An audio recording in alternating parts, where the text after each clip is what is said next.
তাহলে আজকে কেমন লাগছে বলো? দারুণ দারুণ। আর এই জায়গাটা বসে তো আরো দারুণ লাগছে। পুরো সামনেটা দেখো কত সুন্দর।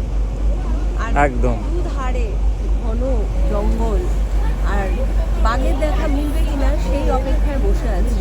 কিন্তু তোমার সার্থক হয়েছে কিন্তু। হ্যাঁ, কুমির দেখতে পেয়েছি। কুমির দেখতে পেয়েছি, আশা করি তোমরা সেই ভিডিওটাও হ্যাঁ। হয়তো দেখতে পাবে বা দেখে ফেলেছো। জলে পাড়ে দু জায়গায় কুমির দেখতে পেয়েছি।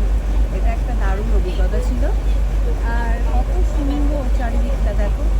আর মাঝখান থেকে পুরো জল আর জল, আর জলের মাঝখান থেকে আমরা যাচ্ছি। আমরা কি এখন খাড়ি থেকে হ্যাঁ খাড়ি থেকে তো বেরিয়ে এলাম খাড়ি থেকে বেরিয়ে এলাম, মনে হয় আরেকটা খাড়িতে মনে হয় ঢোকা হবে হয়তো। আর এদিকে রোদ্দুর, মানে সূর্যি মামা মানে এত প্রখর তাপ দিয়েছে, এখন বেশ মানে একটু গরম গরম লাগছে। তা চলো, আর বেশি সময় এখানে বসবো না, কারণ পারমিশন নেই এখানে বসার। তবুও আমি খানিক সময় বসেছি।